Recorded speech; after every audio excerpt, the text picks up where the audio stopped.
Assalamualaikum warahmatullahi wabarakatuh.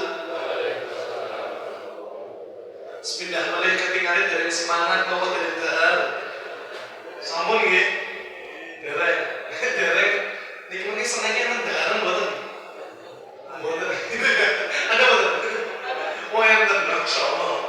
Insyaallah barokah. Baik temu di mawon sami ini dari hitungane dari semangat saya jawab salam. Saya doakan mudah-mudahan yang jawab salam saya Allah berkahi sedaya urusan panjenengan.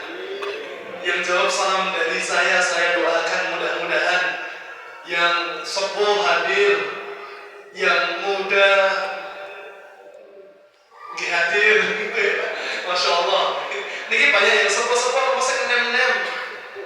Saya sepuh gitu ya. Saya doakan mudah-mudahan lahir dari generasi kita sekalian, lahir generasi yang salih dan salihah. Dan saya doakan mudah-mudahan kita yang hari ini berkumpul di tempat yang mulia ini, Masjid At-Taqwa, satu saat nanti Allah kumpulkan kita semuanya beribadah kepada Allah langsung di depan kita Ka'bah yang mulia. Amin ya rabbal alamin. Bismillah. Assalamualaikum warahmatullahi wabarakatuh. Alhamdulillahi rabbil alamin. Innal hamdalillah nahmaduhu wa nasta'inuhu wa nastaghfiruh wa na'udzu billahi min shururi anfusina wa min sayyiati a'malina.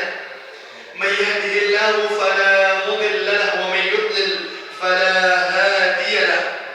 Asyhadu an la ilaha illallah wahdahu la syarika lahu wa asyhadu anna Muhammadan 'abduhu wa rasuluhu la nabiyya wa la rasulahu ba'da.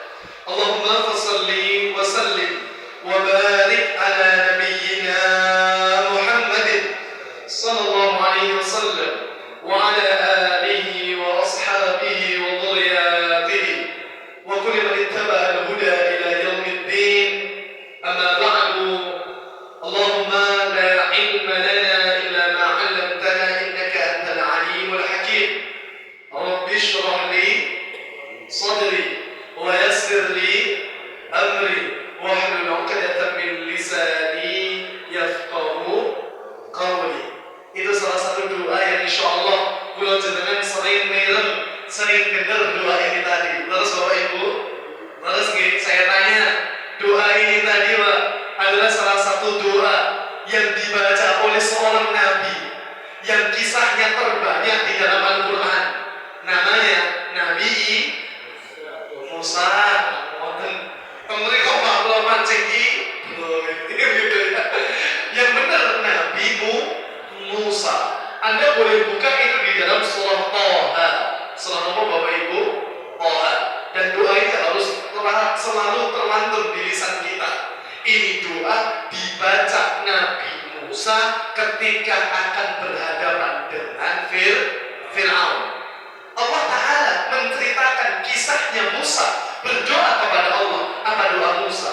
Rabbi shrah li sadri. Di surah Thaha, surah yang ke-20, dimulai dari ayat yang ke-25-nya. Allah Ta'ala berfirman, ketika Musa berdoa, Rabbi ya Rabb ishrah li sadri. Ya Allah, lapangkan sadri ini. Kenapa? Dadaku ya Allah. Kenapa kok Nabi Musa itu minta dilapangkan dada? Kenapa Bapak Ibu?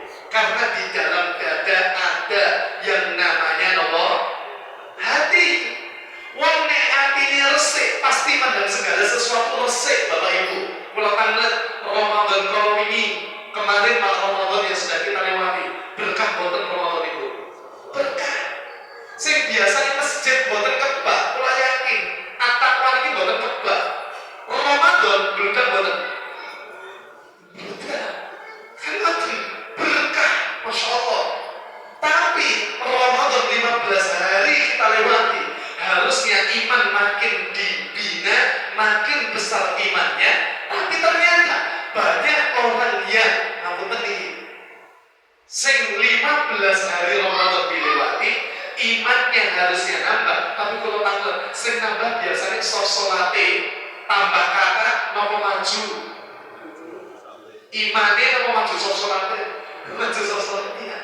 Tapi tidak boleh kita ini hatinya kotor melihat saudara kita namun berkah Ramadan biasa nggak pernah hadir di masjid. Kalau Ramadan berkah karena Nabi mengatakan syahrul mubarak, ada orang hadir sekali itu ternyata baru disentuh Allah. Tolong jangan rendahkan kedudukan hamba Allah itu. Kenapa Bapak Ibu? Saya akan satu misal. Pernah dengar nama Usairim Bapak Ibu? Seorang sahabat namanya sinten? Usairim bin Abdul Ashhal. Niki insyaallah enten nggih sing pernah umroh atau haji pernah nggih? Ada insyaallah nggih. Yang belum donga Pak. Sing penting yakin, ngoten nggih. Doanya gini, monggo sareng-sareng. Allahumma urzuqna. Kalau disambung Allahumma rzuqna ziyarata baituka al-haramain ma'a man nuhib. Ya Allah, Allahumma rzuqna, ya Allah rizkikan kepada kami ziyarata, agar dapat ziarah. Karena kita tidak boleh niati safar gitu nggih, kecuali kepada 3 masjid yang harus kita benar-benar cita-citakan. Satu, Masjid Hadza kata Rasulullah. Masjidku ini Masjidun Nabawi yang ada di Madinah. Yang kedua, Masjidil Haram yang ada di mana? Di Mekah. Tentunya yang paling kedudukannya paling tinggi Masjidil Haram. Yang kalau kita sholat di sana, pahala kita dilipat gandakan berapa?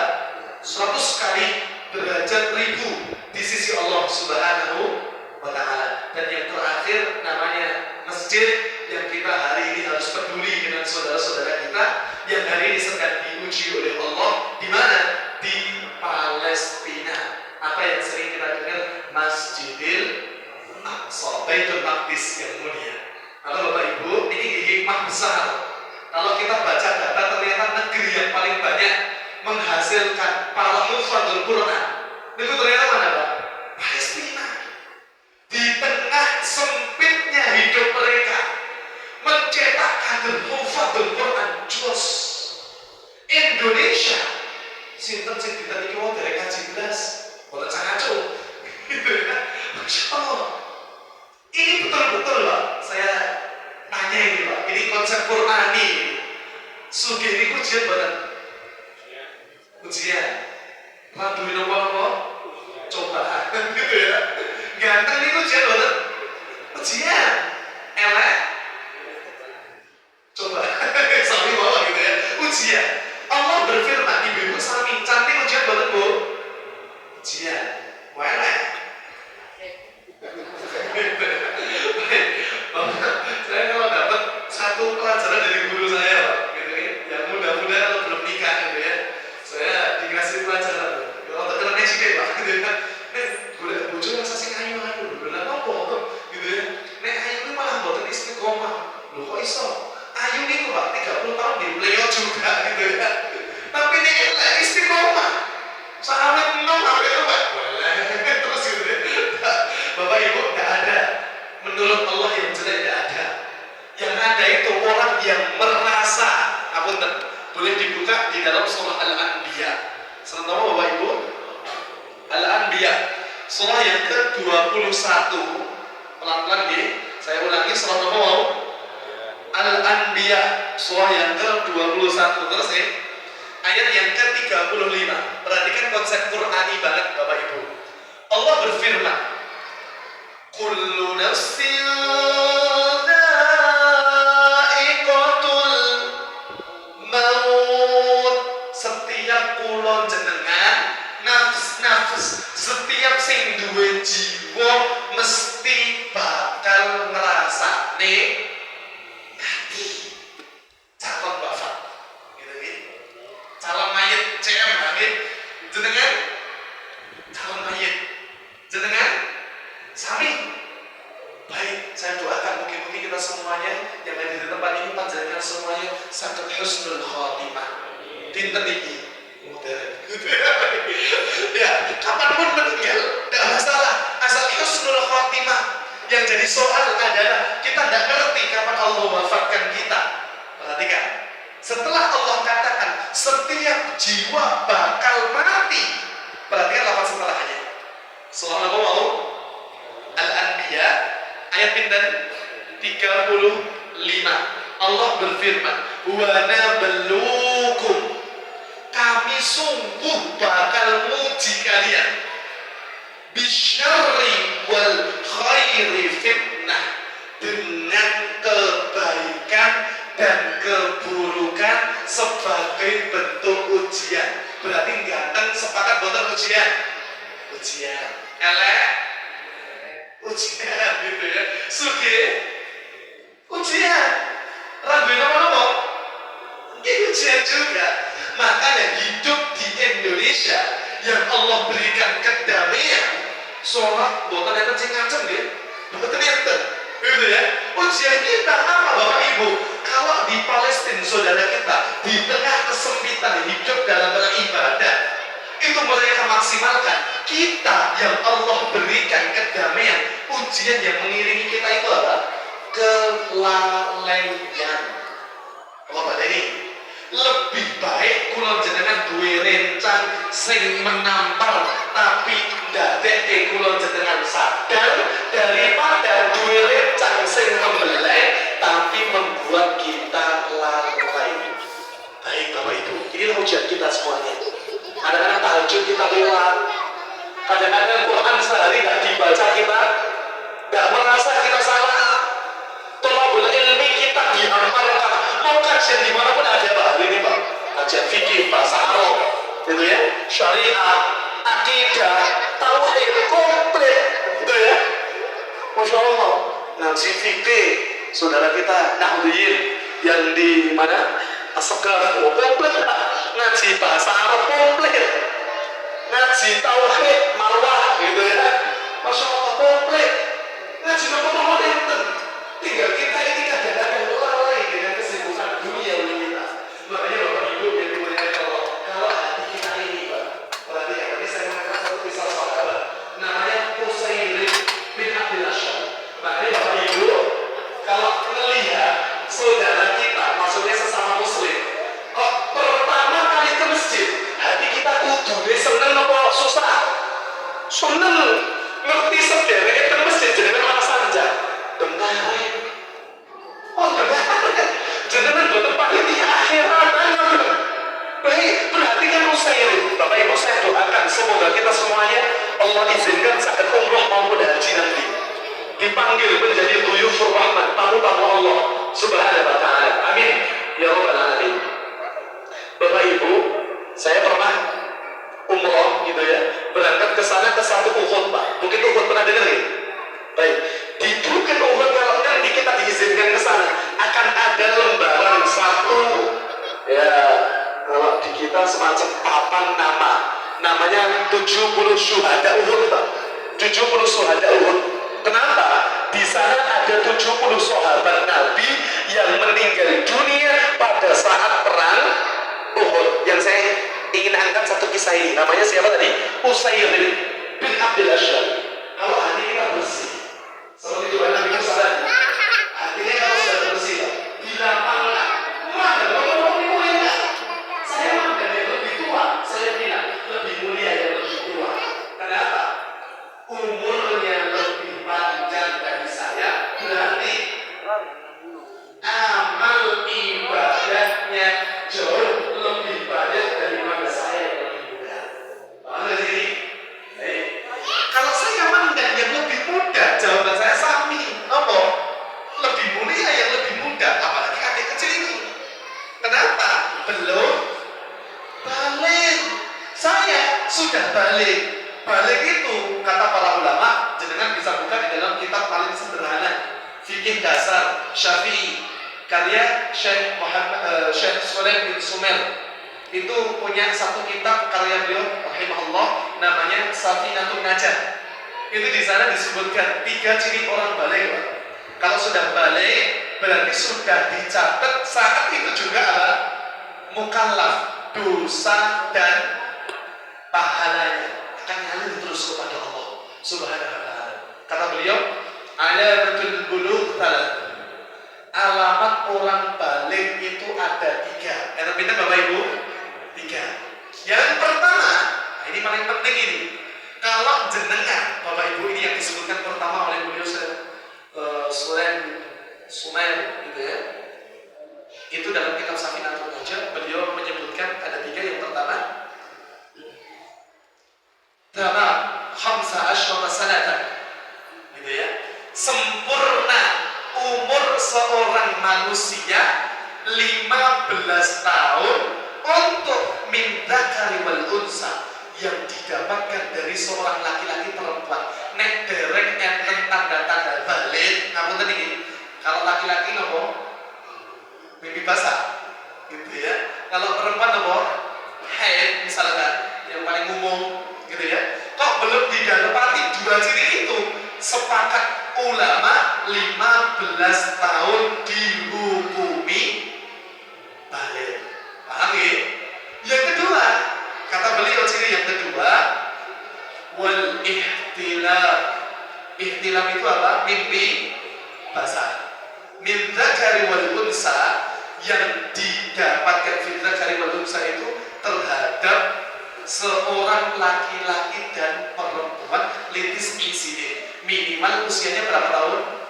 9 tahun. Jadi mimpi basah itu kan bukan cuma laki-laki, namun mimpi basah itu juga bisa keluar dari seorang perempuan. Cuman yang ketiga ini khusus perempuan. Wal haid. Oke, ha ya sukun do yang ghairil maqdud gitu ya, yang so tapi ada titiknya do. Wal haid. Haid itu hanya khusus untuk perempuan, minimal usianya berapa tahun? 9 tahun. Ini ciri orang balik. Saya kalau dibilang lebih mulia mana saya dengan adik kecil itu, lebih mulia beliau. Kenapa? Beliau umurnya lebih muda dari saya, apalagi belum balik. Berarti amalnya kalau dia buat baik ngalir, gak cuma untuk dia, bahkan sampai kedua orang tuanya. Kalaulah nanti beliau berbuat salah, belum dicatat sebagai dosa. Masya Allah. Gitu kan? Makanya Nabi Musa doanya, Rabbi shrah li sadri. Ya Allah, lapangkan dadaku. Karena kalau sudah hati lapang itu Pak, mudah, ringan. Kenapa? Yang dihadapi Musa itu Fir'aun. Fir'aun itu punya jasa besar kepada Musa, makanya Musa itu utang jasa kepada sinten? Fir'aun. Baik, saya belum selesai. Siapa tadi nama sahabat yang saya sebut? Usaid bin Abdul Ashhal. Anda kalau baca kisah para sahabat yang dijamin surga, ridwanullah alaihi, nangis di dalam iman. Ada seorang sahabat namanya Usaid bin Abdul Ashhal. Itu masuk Islamnya rada telat, bukan di awal keislaman Nabi diutus. Tapi ketika peristiwa perang Uhud, bapak-bapak, ibu-ibu, pensiun di kita itu usia berapa Pak? Hah? 58, ada yang 60, guru 60 Pak, gitu ya. Saya kalau di dinas pendidikan 60 Pak, gitu ya. Baik, kalau kesehatan nakes biasanya 55 tahun, ibu saya di nakes, gitu ya. Masya Allah, itu usia pensiun. Tapi saya bilang, Rasulullah tidak ada pensiun beramal soleh. Saestu, Rasulullah itu diutus jadi Nabi usia berapa Pak? 40 tahun. Wafat usia berapa? 63. Saya tanya, usia Allah mempersiapkan Nabi yang paling mulia ini 40 tahun, sedangkan jadi Nabi cuma 23 tahun. Lebih panjang persiapan atau saat jadi Nabi? Persiapannya. Makanya kalau jenengan punya anak, tolong disyukuri. Anak jenengan mungkin belum sebaik harapan jenengan, disyukuri. Kenapa? Anak yang lahir dari rahim ibunda kita, istri-istri kita itu adalah amanah besar yang Allah titipkan, dan semua orang Allah titipkan. Anak yang lahir dari istri jenengan itu adalah keinginan ribuan orang yang hari ini nikah, bertahun-tahun dereng diparingi. Ada pernah dengar nama seorang syekh Masjidil Haram yang sering lantunan Qurannya sering kita dengar, namanya Syekh Sukses. Pernah dengar Bapak Ibu? Syekh Sudes itu masa kecilnya ngapunten nggih. Rodok nakal, Pak. Dan ini disebutkan oleh para ulama, udah masyhur. Tapi pas masa kecilnya rodok nakal, wong tuanya ora pernah nesu dan doanya selalu doa yang terbaik. Jos. Di kita, naudzubillah min dzalik. Saya dapat kisah dari guru saya, teman guru saya. Itu ngapunten anak tunggal, Pak. Punya anak tunggal. Gak nakal-nakal banget jajanin, gitu ya. Tapi goro-goro pengen belajar ke rumah teman. Satu saat di malam hari, bapaknya gak mengizinkan. Bawa wis nang omah wae. Nek ibu izinkan banget lho. Ora apa-apa, Pak. Gitu ya. Akhirnya diizinkan ibunya. Meneng-meneng, Mbak. Bapaknya gak gitu. Wes, ono rasa bali sisan. Gitu ya. Masya Allah. Gara-gara ngomong gak usah bali sisan. Ditunggu malam itu gak pulang juga. Ditunggu pagi tidak pulang juga. Ngabari kepolisian 24 jam kok tidak pulang anak saya. Pak, mohon dicek. Semalam ada kecelakaan MD mati di tempat. Boleh jadi salah satunya adalah anak Bapak. Benar, demi Allah. Saat itu seorang ayah nangis, kecewa. Kenapa? Keluar dari lisan dan doa yang buruk kepada anaknya. Insyaallah. Saya sudah situ, Pak. Nakal, bukan main, Pak. Betul lah, ada tamu ditampar itu apa? Jamuan yang dijamukan ibunya kepada tamunya. Tapi ibunya bilang, ini anak soleh, calon imam Masjidil Haram, gitu ya. Bapaknya pun ngajak anak ini ke Masjidil Haram agar anak ini tahu gambaran. Oh, Masjidil Haram itu seperti ini. Sekarang jadi imam, Amirul Imam di Masjidil Haram. Ya siapa? Syekh Jos. Makanya doa itu tidak akan pernah luput. Allah akan berikan. Cuma takaran doa itu bukan Allah berikan setiap yang kita inginkan, tapi Allah akan berikan setiap yang kita butuhkan. Sekali lagi, rezeki itu sudah tertakar, tidak mungkin tertukar. Nek jenengan cara konsep bahagia nyaman dan orang lain, tidak mungkin pernah bahagia. Kenapa? Takaran rezeki kita dengan orang lain beda-beda. Makanya rezeki itu disyukuri dari apa yang telah Allah titipkan kepada kita. Syukuri.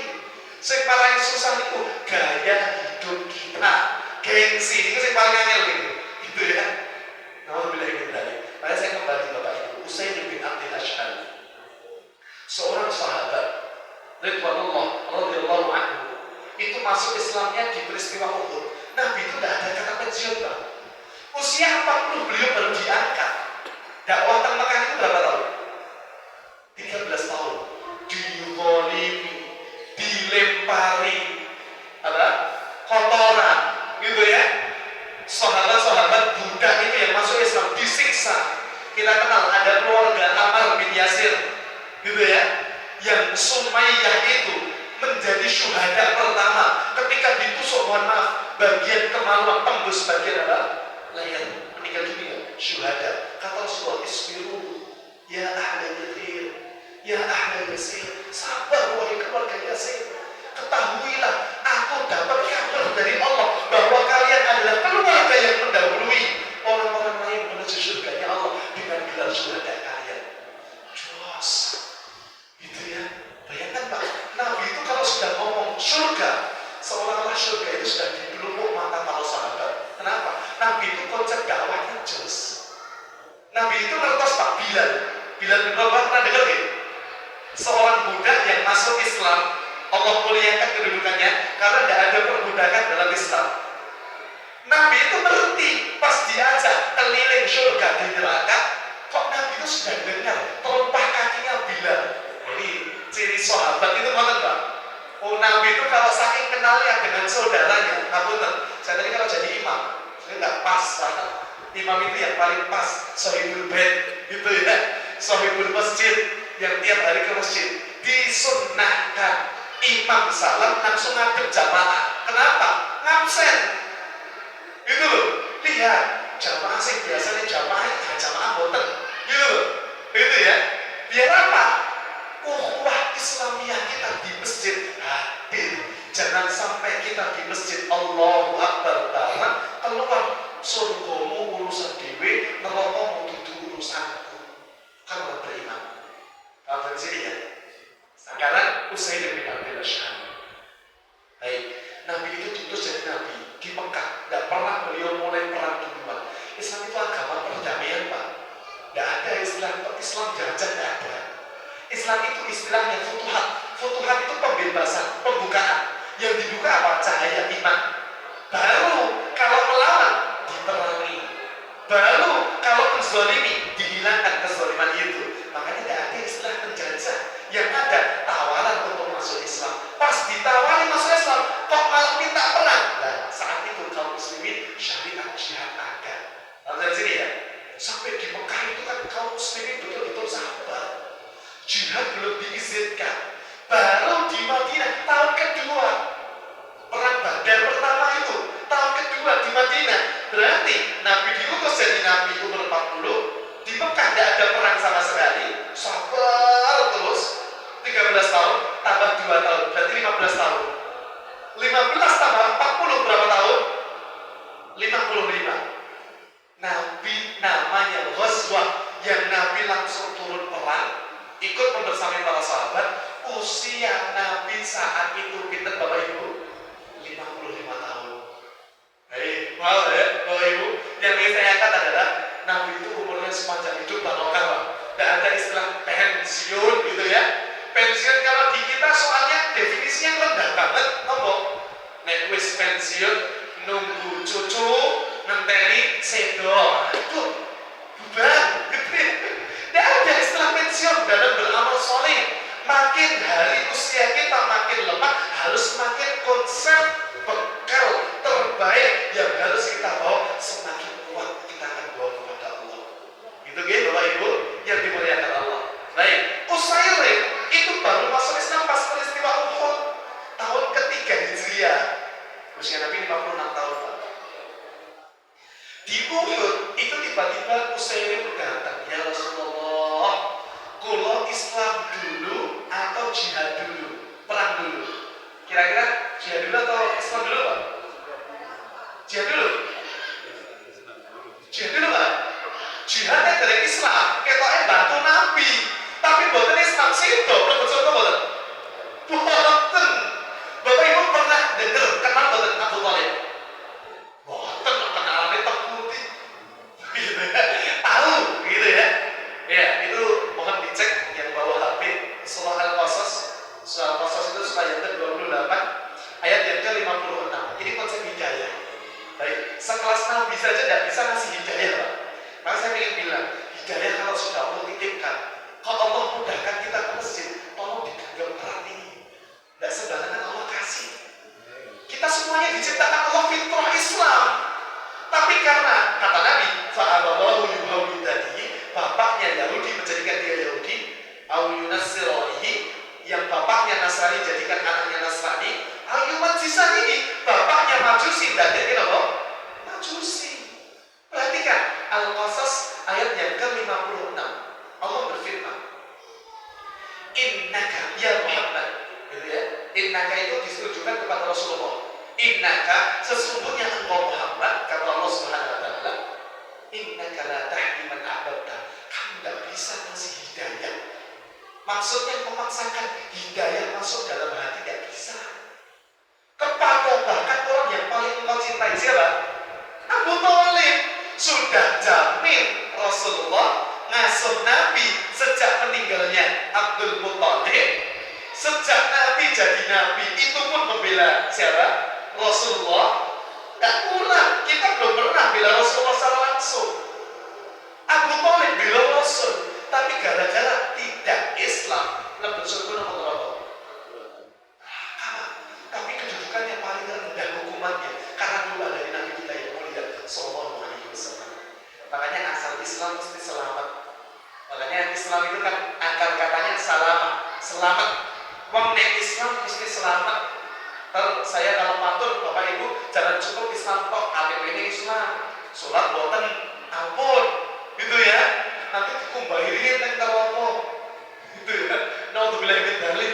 Jangan. Kalau bisa prinsipnya surga kita raih dengan apa yang Allah titipkan kepada kita. Siap insyaallah ya. Semua kita pasti punya potensi amal masing-masing. Saya berangkat Utsaimin bin Abdul Asyham. Singkat cerita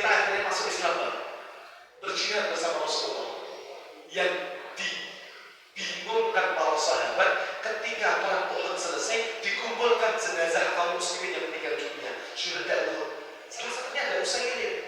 Mereka saling beradu argumen. Iki neraka apa surga yo? Kenapa? Belum sempat menempelkan keningnya sujud kepada Allah. Ketika saya bertanya, bagaimana cara sholat? Kata para sahabat, belum saatnya belajar sholat. Bagaimana Quran? Belum saatnya belajar Quran. Kenapa? Amal yang paling utama adalah apa?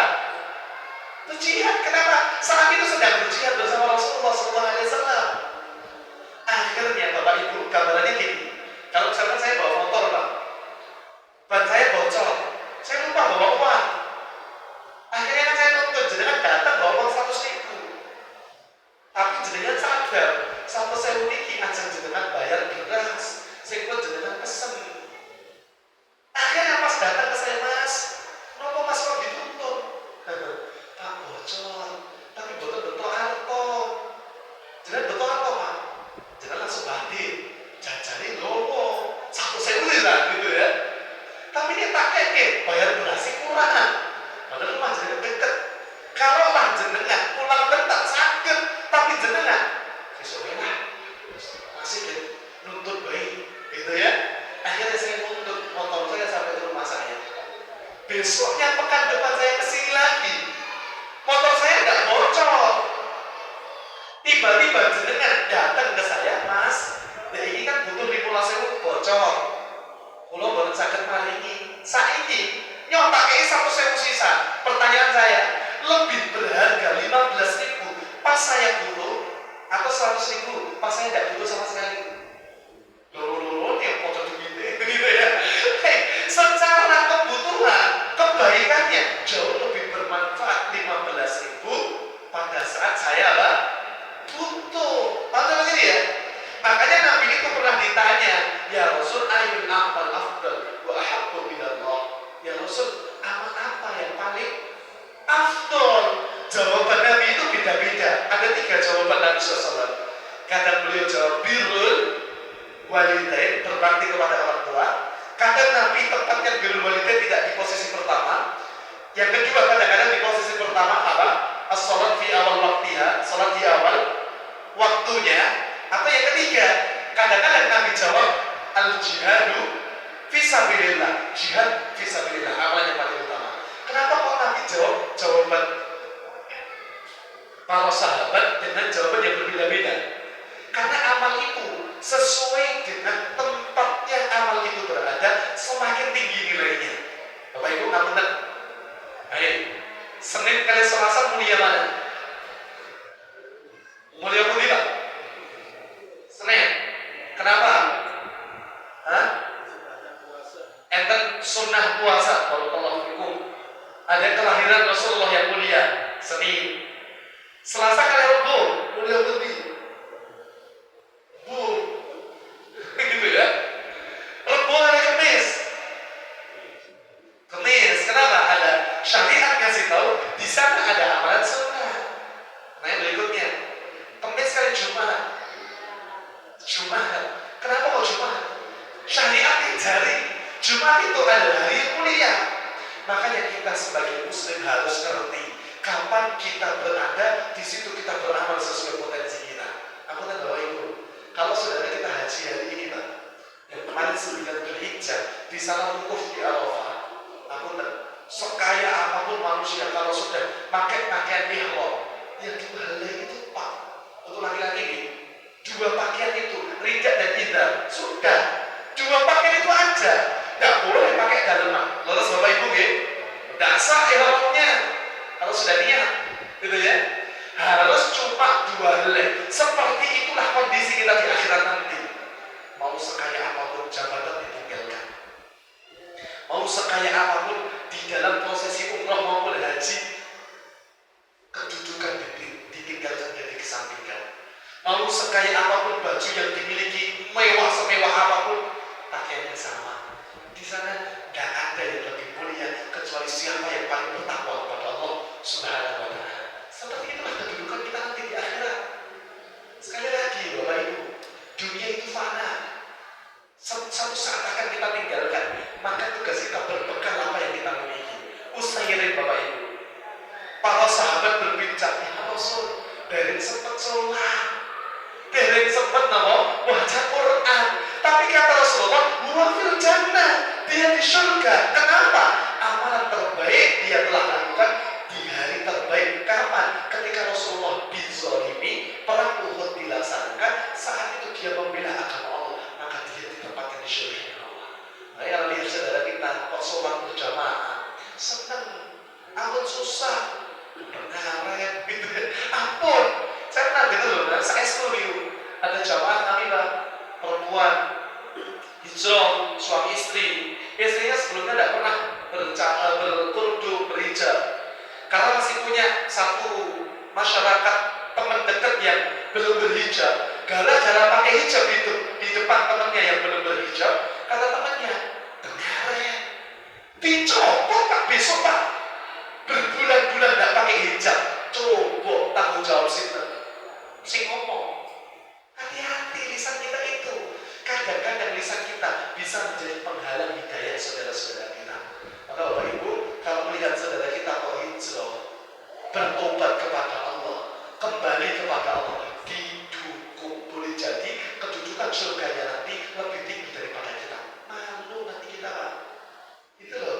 Baik, tahan dari sini ya. Kenapa? Kita tidak pernah tahu kondisi akhir seorang hamba. Apa mesti dua ini? Hadis ini. Innamal a'malu binniyat. Hadis ini kan mampil teman Pak ya. Amal itu tergantung pada niatnya. Tapi amal itu nggak cuma di awal. Niat itu kan rukun sholat kita. Ya Allah, hamba niat. Nek nggak bisa pakai bahasa Arab. Allah Imam Syafi'i dalam mazhab Syafi'i diajari Pak, niat itu sederhana. Kalau sholat itu ya minimal disebutkan usolli, sholatnya kemudian sholat apa, dan wajib sunnahnya disebutkan. Kalau mazhab Syafi'i sederhana seperti itu aja, gitu ya. Usolli dhuhran fardhan, selesai. Lillahi ta'ala, selesai, gitu ya. Tidak bisa bahasa Arab, bahasa Indonesia. Ya Allah, hamba niat sholat maghrib yang wajib hanya pada Engkau. Cukup dalam hati, selesai. Gitu ya. Diucapkan boleh buatan. Tapi kembali lagi, niat jumhur para ulama, niat itu letaknya di mana? Di hati. Kalau mau dilafatkan, diucapkan boleh badan? Ya monggo, boleh mawon gitu ya. Tapi jumhur sepakat mayoritas ulama yang namanya niat itu letaknya di dalam apa? Hati, amalan hati. Ini awalnya. Tapi amal itu gak cuma berbicara di awal. Kasusnya tadi, kalau gambarkan masjid ini Pak, dibangun. Ini kalau nggak salah masjid sejarah Pak ya. Nah, panjang Pak, orang-orang tua kita dulu Pak. Namun niat kita itu akan selalu diuji oleh Allah. Orang yang awal bangun mungkin niatnya karena Allah. Ternyata dalam perjalanannya tergeser niatnya kapan? Ketika Allah uji. Ada orang muda-muda peduli terhadap masjid, yang jadi struktural masjid ternyata yang muda-muda. Sing tuwa pun boten diderek inten struktural. Sing tuwa ngomong, alah, nek dhisik ra goro-goro. Hati-hati. Ingat, bukan karena kita mesin ini dibangun, karena Allah yang memberikan wasilah dari diri kita. Nah, jadi ya, hati-hati niat kita akan diuji oleh Allah Subhanahu wa ta'ala. Kadang-kadang lewat pertanyaan, ini wong kok cekil banget, padahal kita punya amal istimewa. Subuh, itu kita punya sedekah subuh, dan tidak ada orang yang ngerti. Belum. Padahal orang bilang sama kita, hati-hati. Iki wong kok bendino telah wae subuhan. Padahal kita enggak pernah ngerti. Ternyata saat dari subuh mesti pas ada subuh kok bener ambisi gitu ya. Ada aku nak omah gitu ya. Ya Allah, Bapak Ibu saya bilang, kadang-kadang ke WC dulu itu lebih baik daripada jenengan sholat dalam kondisi tidak khusyuk. Nah, saya setua. Sholat dalam kondisi nahan sesuatu itu makruh hukumnya. Nahan kencing, nahan apa? Buang air besar, nahan kentut. Sebaiknya batalkan, kecuali kalau sudah tahiyat akhir, gitu ya. Kok tahiyat akhir kentut, batal banget? Ya batal gitu ya. Inilah ilmu, penting nggak? Bapak-bapak ini, soal ilmu penting juga Pak. Dan sampaikan, karena sholat dengan kita tolak berilmu itu akan memberikan ketenangan dari Rasulullah. Illa nazarat alaihi sakinah. Mana sakinah, ketenangan itu bukan cuma dan tenang di hati kita. Bapak Ibu yang hadir mriki, tenang boten Pak ngaji ngeten iki lho. Tentrem Pak ya, bahagia Pak ya. Kadang-kadang masalah lupa sementara, balik mulai gitu ya. Dua otak ada. Alhamdulillah, saya doakan mudah-mudahan yang diuji Allah dengan terlilit utang, semoga Allah segera bereskan. Amin. Ya Rabbal Alamin. Ini termasuk salah satu doa yang diajarkan oleh para ulama di khatmil Quran itu Pak ya. Salah satu doanya yang disebutkan Allahumma la tada'na dhanban illa ghafartah wa la hamma illa kharastah wa la dayna illa qadaitah.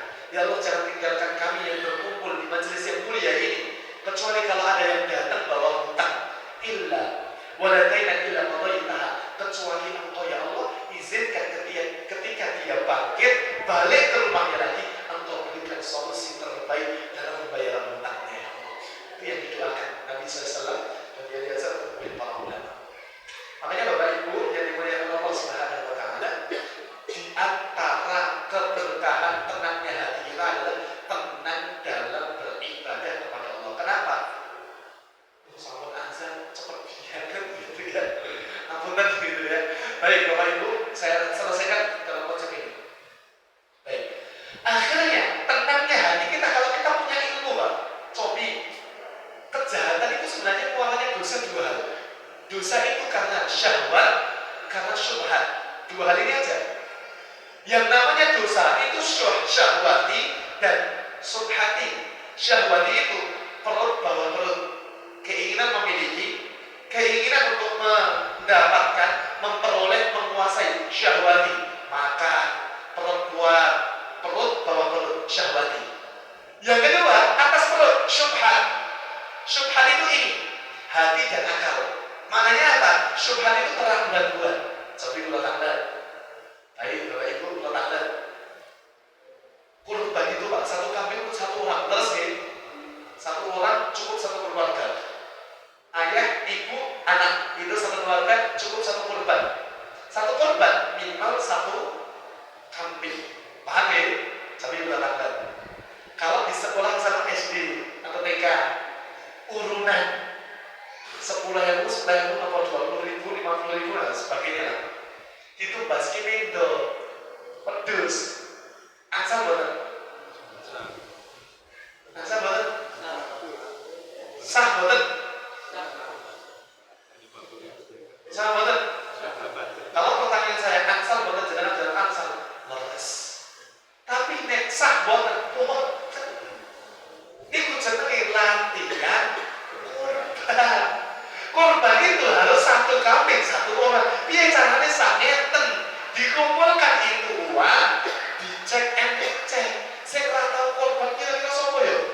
Diberikan uang itu ke lingkungan sekolah, misalkan Pak Bon ya. Pak Bon belikan kambing, Masya Allah, kambing itu dikorbankan di TK itu atau di SD itu. Disembelih sah pahalanya untuk Pak Korban sinten? Yo Pak Bon itu. Yo, sinten gitu ya. Berarti kudu ngake ya Allah. Boleh bisa gitu ya. Mungkin yang urunan ya Allah tercatat juga pahala korban yang harta itu telah diberikan kepada saya pula ya Allah. Terus, tapi latihan korban. Boten salah dengan korban. Betul nggih? Paham ya? Itu jenenge latihan sedekah pahalanya nanti Pak, gitu ya. Bukan jatuhnya korban. Pertanyaan kedua, syubhat itu keraguan-raguan. Jawabnya dengan ilmu. Makanya kalau semakin kita berilmu, semakin mantap rezeki kita. Ibadah kita semakin tentrem hati kita. Arisan kurban, asal boten.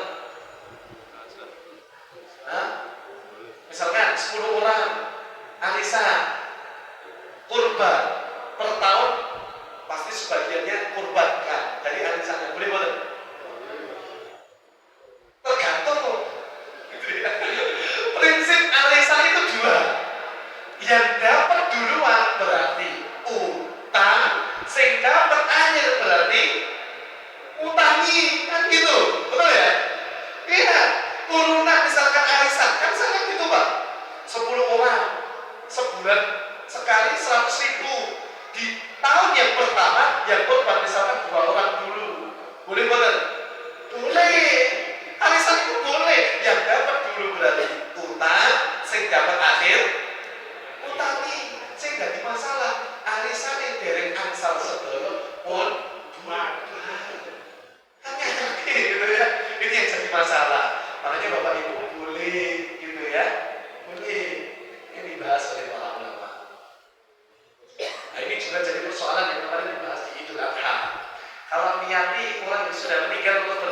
boleh betul? Boleh betul? Hah? Gak boleh dikurbankan. Ya, ini dibahas oleh para ulama Bapak Ibu. Kata Syekh Muhammad bin Shalih Al-Utsaimin rahimahullah taala, beliau membahas rinci ada 3 hal. Bapak Ibu yang harus digarisbawahi bahwa ibadah kurban itu ibadahnya orang yang masih hidup. Kalaulah diniati untuk yang sudah meninggal, boleh nggak dirinci 3 hal oleh para ulama? 1, boleh. Kapan? Ketika yang meninggal itu punya wasiat kepada orang yang masih hidup. Kata sekadar 3 bulan sebelum kurban sudah menyiapkan uang untuk keluarganya berkurban, ayahnya misalkan. Ternyata kurang seminggu meninggal, maka keluarga wajib meniatkan apa? Kurbannya atas nama almarhum. Boleh, paham ya? Kalau berwasiat, baik, paham ya? Tapi kalau tidak berwasiat, kata para ulama, masyaallah, ini dirinci oleh Imam Ibnu Utsaimin rahimahullah taala, kata beliau, kalau tidak pernah berwasiat, 1, ini alasannya, Rasulullah tidak pernah ngajari sama sekali. Yang kedua, para sahabat tidak pernah praktekkan sama sekali. Makanya para ulama sampai menggarisbawahi, dikhawatirkan bisa terjatuh kepada kebid'ahan. Walaupun dihukumi bid'ah juga berat sekali, tidak bisa kita mudah-mudahan langsung membid'ahkan, gitu ya. Karena ini beramal sholih. Tapi yang jelas Bapak Ibu, 1 kurban yang ditunaikan seorang anak itu bakal ngalir kepada keluarga pun yang sudah meninggal dunia. Nah inilah pentingnya ilmu, gitu ya. Jadi tidak usah ragu-ragu Bapak Ibu ya. Kalau sudah punya itu kan mantap, gitu ya. Tapi yang bertahun kok korbankan atas nama yang sudah meninggal, baik bermasalah. Diingatkan Pak, ini kurban lebih baik diingatkan kepada yang masih hidup, mawon, anaknya kah, gitu ya, saudaranya kah, akan juga ngalir kepada diri yang sudah meninggal di dunia. Kecuali kalau sedekah, kalau sedekah boleh. Ya Allah, niatkan namanya ta'adud Pak, ta'adud dunia, memperbanyak atau poligami niat boleh dalam perkara yang sunnah. Niati 10 ribu Allah, sebagiannya untuk hamba, membersihkan harta hamba, sebagiannya untuk anak keturunan hamba ya Allah, sebagiannya membersihkan harta hamba yang barangkali tercampur dengan harta yang bukan milik saya misalnya, yang saya tidak sadar ya Allah. Ya Allah, sebagiannya ya Allah untuk membayar hak orang lain yang pernah hamba ambil. Insya Allah diniatkan banyak. Ampuni dosa hamba ya Allah dengan wasilah kebaikan saudara hamba ini ya Allah. Boleh. Tapi kalau soal yang wajib harus 1 niat, 1 kewajiban. Contoh, buat tenang asar menjelang tidur sebelum duhur, bangun-bangun asar, berikut sholat asar dulu atau duhur dulu? Hah? Tadi jam sekawan, duhur dulu 4 rakaat baru asar 4 rakaat. Tidak boleh usolli dhuhri wal asri terus oplosan lillahi ta'ala gitu ya, langsung dirangkap dan tersebut tidak boleh gitu ya, harus sendiri. Paham ya? Untuk yang kodok ibu-ibu yang kemarin puasa Ramadan masih lopong, diniati. Kalau pengen double pahalanya kemarin misalkan tanggal 1 sampai 9, kodok aja diniatkan, khusus kodok di tanggal-tanggal yang mulia itu tetap dapat pahala yang sunnah meskipun tidak niatkan. Masya Allah, indahnya. Tapi khusus tanggal 9 karena itu amalan puasa Arafah khusus disebutkan di sana, maka diniati. Poso sunnah mawon Arafah gitu ya. Ya, kan kalau waktunya puasa panjang, nggak harus di bulan Dzulhijjah, nggak harus di bulan Syawal. Paham sampai sini ya? Kalau soal yang wajib di kodok niatnya sendiri-sendiri. Tapi kalau yang sunnah bisa dirangkap, contoh 3 menit menjelang iqamah. Wah, nyanda, lihat sholat qobliyah dari tahiyatul masjid, rangkap. Ya Allah, hamba niatkan sholat sunnah tahiyatul masjid kan? Qobliyah misalkan, rangkap kebaikannya, jos gitu ya. Atau niat kata, ya Allah, hamba niatkan sholat sunnah tahiyatul masjid, sholat sunnah antara adzan iqamah, sholat sunnah wudu, sholat sunnah apa gitu ya. Allahu Akbar, double pahalanya. Gitu ya. Kenapa? Karena dengan ilmu lah kita akan mengemas setiap hembusan nafas kita dengan kebaikan. Barakallahu fiikum. Mudah-mudahan yang sedikit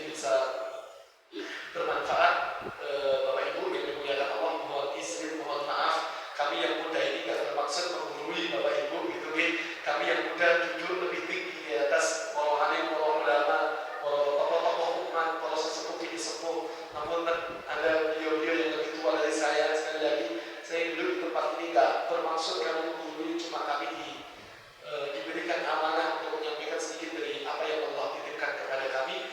Mudah-mudahan Allah izinkan kita mendapat keberkahan darinya, dan Allah Subhanahu wa Ta'ala izinkan kita kelak berkumpul di surga yang kembali. Amin ya rabbal alamin. Perkenalkan Pak, saya yang mulia ini namanya Daud Akhyari.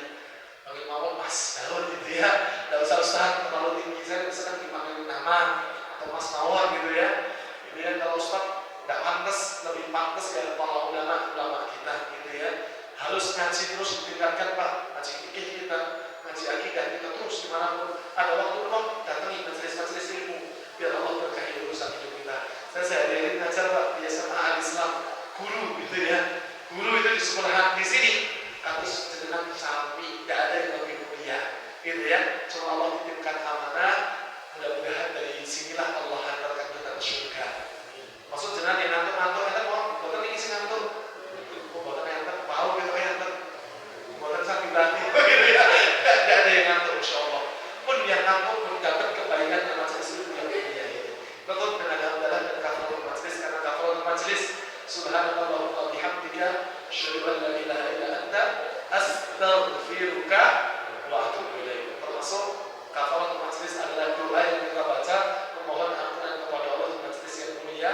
Makanya hikmahnya kata para ulama, siapapun yang hadir di majelis ilmu berdiri di tempat duduknya Allah ampuni dosa-dosanya.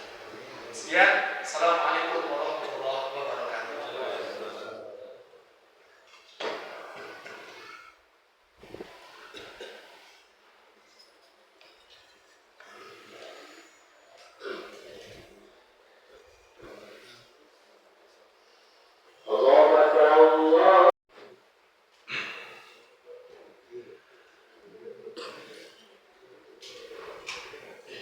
Bismillahirrahmanirrahim.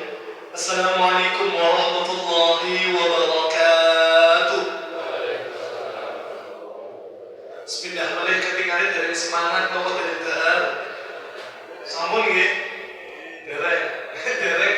Niki mungkin senengnya nang dahar mboten. Mboten. Ada mboten? Oh, enten insyaallah. Insyaallah barokah. Baik tembung di mawon sami dari ditungani dari semangat saya jawab salam. Saya doakan mudah-mudahan yang jawab salam saya Allah berkahi sedaya urusan panjenengan. Yang jawab salam dari saya doakan mudah-mudahan yang sepuh hadir, yang muda hadir. Masya Allah. Ini banyak yang sepuh-sepuh masih nem-nem. Saya sepuh gitu ya. Saya doakan mudah-mudahan lahir dari generasi kita sekalian, lahir generasi yang salih dan salihah. Dan saya doakan mudah-mudahan kita yang hari ini berkumpul di tempat yang mulia ini, Masjid At-Taqwa, satu saat nanti Allah kumpulkan kita semuanya beribadah kepada Allah langsung di depan kita Ka'bah yang mulia. Amin ya rabbal alamin. Bismillah. Assalamualaikum warahmatullahi wabarakatuh. Alhamdulillah rabbil alamin. Innal hamdalillah nahmaduhu wa nasta'inuhu wa nastaghfiruh wa na'udzu billahi min shururi anfusina wa min sayyiati a'malina. May yahdihillahu fala mudilla lahu wa may yudlil fala hadiya lahu. Asyhadu an la ilaha illallah wahdahu la syarika lahu wa asyhadu anna Muhammadan 'abduhu wa rasuluhu la nabiyya wa la rasulahu ba'da. Allahumma fassalli wa sallim wa barik ala nabiyyina Muhammadin sallallahu alaihi wasallam wa ala alihi wa ashabihi wa dhurriyyatihi wa kulli man ittaba'a al-huda ila yaumiddin. Amma ba'du.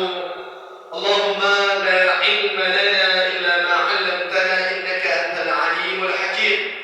Rabbi shrah li sadri wa yassir li amri wahlul 'uqdatam min lisani yafqahu qawli.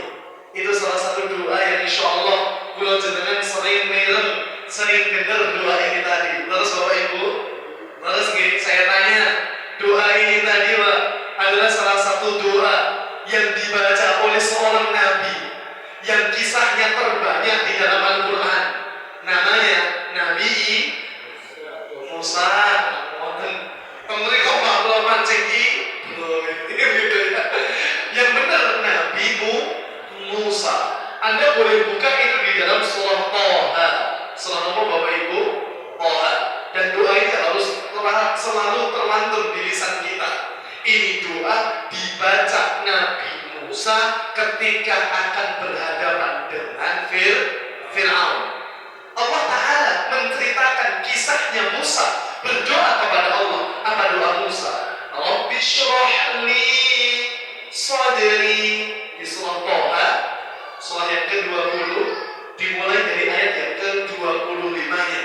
Allah Ta'ala berfirman, ketika Musa berdoa, Rabbi ya Rabb ishrah li sadri. Ya Allah, lapangkan sadri ini. Kenapa? Dadaku ya Allah. Kenapa kok Nabi Musa itu minta dilapangkan dada? Kenapa Bapak Ibu? Karena di dalam dada ada yang namanya hati. Wong nek atine resik pasti mandang segala sesuatu resik Bapak Ibu. Kula tanglet Ramadan kalau ini kemarin malam Ramadan yang sudah kita lewati, berkah boten Ramadan itu. Berkah. Sing biasanya masjid boten kebak, kula yakin atap ini boten kebak. Ramadan berkah boten. Berkah. Kan berkah, Masya Allah. Tapi Ramadan 15 hari kita lewati, harusnya iman makin dibina, makin besar imannya. Tapi ternyata banyak orang yang ngapunten iki sing 15 hari Ramadan dilewati, imannya harusnya nambah, tapi kalau tanggal sing nambah biasanya sosolate tambah kata mau maju. Imannya mau maju sosolate, maju sosolate. Tapi tidak boleh kita ini hatinya kotor melihat saudara kita ngapunten berkah Ramadan biasa nggak pernah hadir di masjid. Kalau Ramadan berkah, karena Nabi mengatakan syahrul mubarak, ada orang hadir sekali itu ternyata baru disentuh Allah. Tolong jangan rendahkan kedudukan hamba Allah itu. Kenapa Bapak Ibu? Saya kan satu kisah pernah dengar nama Usairim Bapak Ibu, seorang sahabat namanya sinten? Usairim bin Abdul Ashhal. Niki insyaallah enten nggih sing pernah umroh atau haji pernah nggih? Ada insyaallah nggih.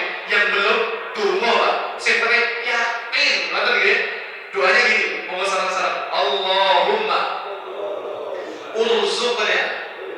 Kalau disambung Allahumma rzuqna ziyarata baituka al-haramain ma'a man nuhib. Ya Allah, Allahumma rzuqna, ya Allah rizkikan kepada kami ziyarata, agar dapat ziarah. Karena kita tidak boleh niati safar gitu nggih, kecuali kepada 3 masjid yang harus kita benar-benar cita-citakan. Satu, masjid hadza kata Rasulullah. Masjidku ini Masjidun Nabawi yang ada di Madinah. Yang kedua, Masjidil Haram yang ada di mana? Di Mekah. Tentunya yang paling kedudukannya paling tinggi Masjidil Haram. Yang kalau kita sholat di sana, pahala kita dilipat gandakan berapa? 100 kali derajat ribu di sisi Allah Subhanahu wa Ta'ala. Dan yang terakhir namanya masjid yang kita hari ini harus peduli dengan saudara-saudara kita yang hari ini sedang diuji oleh Allah. Di mana? Di Palestina. Apa yang sering kita dengar? Masjidil Aqsa, Baitul Maqdis yang mulia. Maka Bapak Ibu, ini hikmah besar. Kalau kita baca data, ternyata negeri yang paling banyak menghasilkan para hufadzul Quran itu ternyata mana Pak? Palestina. Di tengah sempitnya hidup mereka mencetak kader hufadzul Quran jos. Indonesia sinten sing dinten iki wong derek kaji blas, boten sangaco.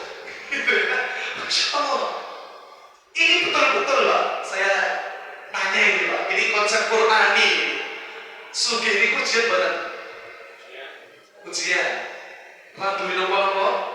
Cobaan gitu ya. Ganteng itu ujian banget. Ujian. Elek. Coba. Sami bawa gitu ya. Ujian. Allah berfirman, ibu-ibu sami cantik ujian banget bu. Ujian. Elek. Saya kalau dapat satu pelajaran dari guru saya Pak, gitu ya, yang muda-muda kalau belum nikah gitu ya, saya dikasih pelajaran kalau terkenal sih Pak, gitu ya, boleh bocor rasa sing ayu-ayu, bener apa gitu ya, nek ayu itu malah buatan istiqomah, loh kok iso, ayu nih Pak, 30 tahun di beliau juga gitu ya, tapi ini elek istiqomah, sahabat nom hampir Pak, boleh, terus gitu ya, Bapak Ibu nggak ada. Menurut Allah yang jelek tidak ada. Yang ada itu orang yang merasa. Apunten, boleh dibuka di dalam surah Al-Anbiya. Sebentar Bapak Ibu. Al-Anbiya, surah yang ke-21. Pelan-pelan nih, saya ulangi surah apa mau? Al-Anbiya, surah yang ke-21. Terus ayat yang ke-35. Perhatikan konsep Qur'ani banget Bapak Ibu. Allah berfirman, kullu nafsin dha'iqatul maut. Setiap kula jenengan nafs setiap sing duwe jiwa mesti bakal ngrasakne mati. Calon bapak gitu gitu. Calon mayit CM gitu. Jenengan calon mayit jenengan sami. Baik, saya doakan mungkin kita semuanya yang ada di tempat ini panjenengan semuanya saged husnul khotimah. Dinten iki. Ya, kapanpun meninggal tidak masalah, asal husnul khotimah. Yang jadi soal adalah kita tidak ngerti kapan Allah wafatkan kita. Perhatikan, setelah Allah katakan setiap jiwa bakal mati, perhatikan lafaz setelahnya. Surah apa mau? Al-Anbiya ayat pinten 35. Allah berfirman, wa nabluukum, kami sungguh bakal muji kalian, bisyarri wal khairi fitnah, dengan kebaikan dan keburukan sebagai bentuk ujian. Berarti ganteng sepakat boten ujian. Ujian, elek ujian gitu ya, sugih ujian, rambai nama-nama ini ujian juga.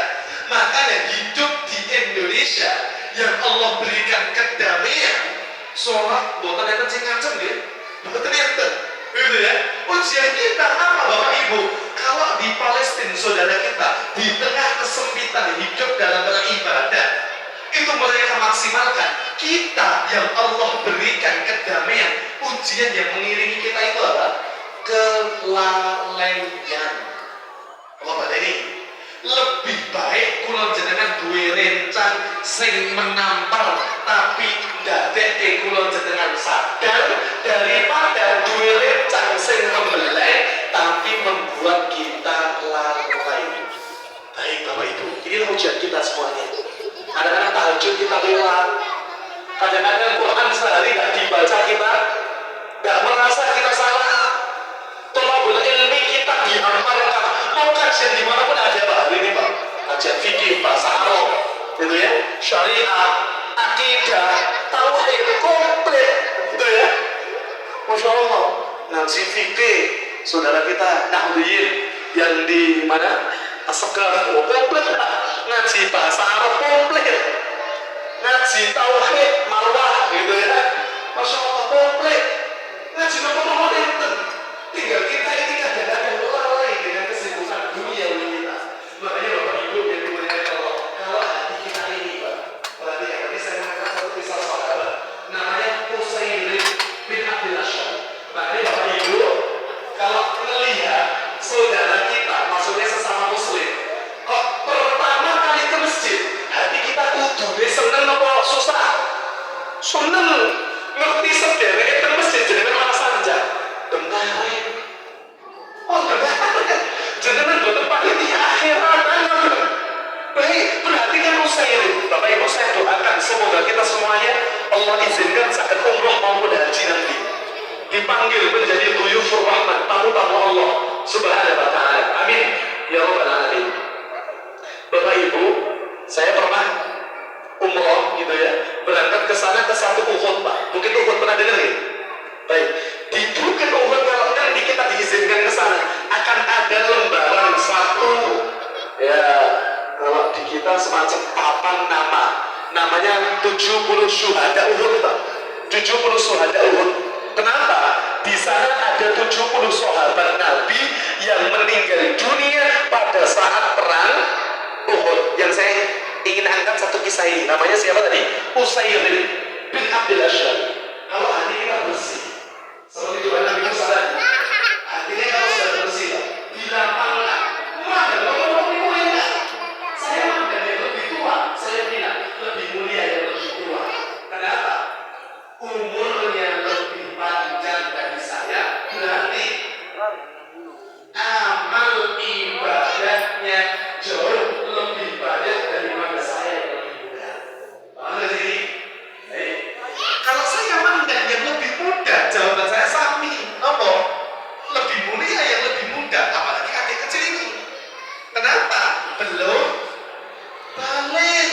Saya sudah balik. Balik itu kata para ulama, jenengan bisa buka di dalam kitab paling sederhana, Fikih Dasar Syafi'i, karya Syekh Sulaim bin Sumer.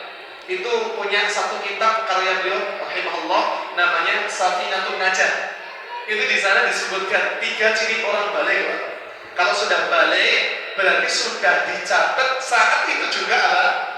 Mukallaf, dosa dan pahalanya akan ngalir terus kepada Allah Subhanahu wa ta'ala. Kata beliau, alamatul bulugh talat. Alamat orang balik itu ada 3. Kata pinter Bapak Ibu? 3. Yang pertama, nah ini paling penting ini. Kalau jenengan, Bapak Ibu, ini yang disebutkan pertama oleh beliau Sulaim Sumer gitu ya. Itu dalam kitab Safinatun Najah beliau menyebutkan ada 3. Yang pertama,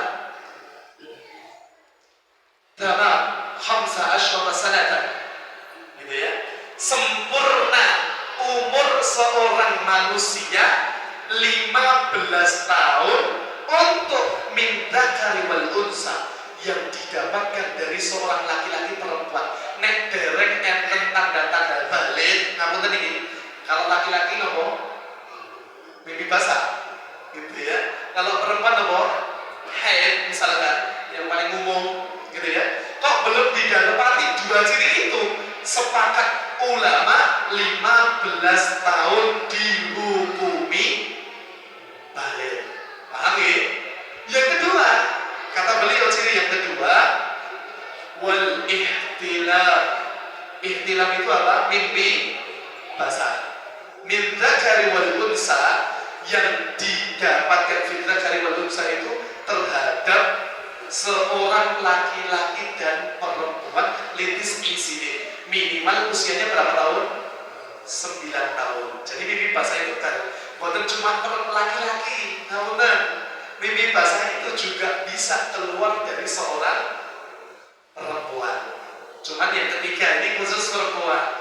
Wal haid, pakai ha, ya, sukun, go yang ghairil maghdub gitu ya, yang so tapi ada titiknya go.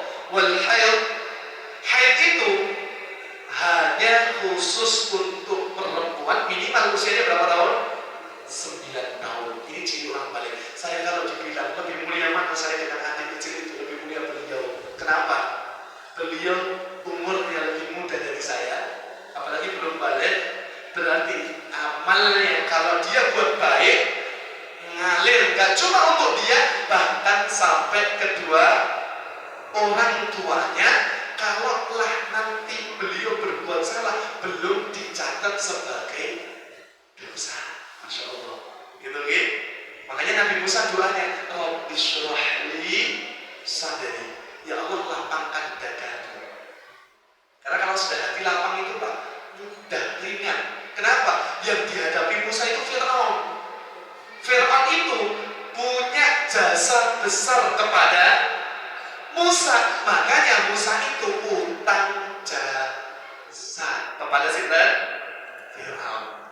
saya belum selesai. Siapa tadi nama sahabat yang saya sebut?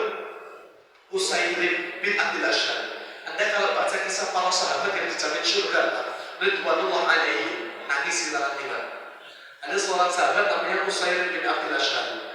Itu masuk Islamnya rada telat, bukan di awal keislaman Nabi diutus, tapi ketika peristiwa perang Uhud. Bapak-bapak, ibu-ibu, pensiun di kita itu usia berapa, Pak? Hah? 58. Ada yang 60. Guru 60, Pak. Gitu ya. Saya kalau di dinas pendidikan 60, Pak. Gitu ya. Baik. Kalau kesehatan nakes biasanya 55 tahun. Ibu saya di nakes, gitu ya. Masya Allah. Itu usia pensiun. Tapi saya bilang, Rasulullah tidak ada pensiun beramal soleh. Saya itu. Rasulullah itu diutus jadi Nabi usia berapa, Pak? 40 tahun. Wafat usia berapa? 63. Saya tanya, usia Allah mempersiapkan Nabi yang paling mulia ini 40 tahun, sedangkan jadi Nabi cuma 23 tahun. Lebih panjang persiapan atau saat jadi Nabi? Persiapannya. Makanya kalau jenengan punya anak, tolong disyukuri. Anak jenengan mungkin belum sebaik harapan jenengan, disyukuri. Kenapa? Anak yang lahir dari rahim ibunda kita, istri-istri kita itu adalah amanah besar yang Allah titipkan, dan semua orang Allah titipkan. Anak yang lahir dari istri jenengan itu adalah keinginan ribuan orang yang hari ini nikah, bertahun-tahun dereng diparingi. Anda pernah dengar nama seorang syekh Masjidil Haram yang sering lantunan Qurannya sering kita dengar, namanya Syekh Sudes. Pernah dengar Bapak Ibu? Syekh Sudes. Syekh Sudes itu masa kecilnya ngapunten nggih, rodok nakal, Pak. Dan ini disebutkan oleh para ulama, udah masyhur. Tapi pas masa kecilnya rodok nakal, wong tuanya ora pernah nesu, dan doanya selalu doa yang terbaik. Jos. Di kita, naudzubillah min dzalik. Saya dapat kisah dari guru saya, teman guru saya. Itu ngapunten anak tunggal, Pak. Punya anak tunggal, gak nakal-nakal banget jajanin, gitu ya. Tapi goro-goro pengen belajar ke rumah teman. Satu saat di malam hari, bapaknya gak izinkan. Bagus nang rumah baik. Nah ibu izinkan banget, Bu. Bola apa-apa, Pak. Gitu ya. Akhirnya diizinkan ibunya. Menang-menang, Mbak. Bapaknya gak gitu. Wes, ono rasa Bali sisan, gitu ya. Masya Allah. Gara-gara ngomong, tidak usah balik sisa, ditunggu malam itu tidak pulang juga, ditunggu pagi tidak pulang juga, ngabari kepolisian 24 jam kok tidak pulang anak saya, Pak mohon dicek. Semalam ada kecelakaan, MD mati di tempat. Boleh jadi salah satunya adalah anak Bapak. Benar, demi Allah. Saat itu seorang ayah nangis, kecewa. Kenapa? Keluar dari lisan dan doa yang buruk kepada anaknya. Insya Allah. Saya sudah situ, Pak, nakal. Bukan tembak. Betul lah, ada tamu ditampar itu apa? Jamuan yang dijamukan ibunya kepada tamunya. Tapi ibunya bilang, ini anak soleh, calon imam Masjidil Haram, gitu ya. Bapaknya pun ngajak anak ini ke Masjidil Haram agar anak ini tahu gambaran. Oh, Masjidil Haram itu seperti ini. Sekarang jadi imam, Amirul Imam di Masjidil Haram. Ya siapa? Syekh. Jelas. Makanya doa itu tidak akan pernah luput, Allah akan berikan. Cuma takaran doa itu bukan Allah berikan setiap yang kita inginkan, tapi Allah akan berikan setiap yang kita butuhkan. Sekali lagi, rezeki itu sudah tertakar, tidak mungkin tertukar. Nek jenengan cara konsep bahagia nyaman dan orang lain, tidak mungkin pernah bahagia. Kenapa? Takaran rezeki kita dengan orang lain beda-beda. Makanya rezeki itu disyukuri dari apa yang telah Allah titipkan kepada kita. Syukuri. Yang paling susah itu gaya hidup kita, gengsi itu yang paling angel gitu ya. Alhamdulillah ini tadi. Makanya saya kembali Bapak Ibu, Usaid bin Abdul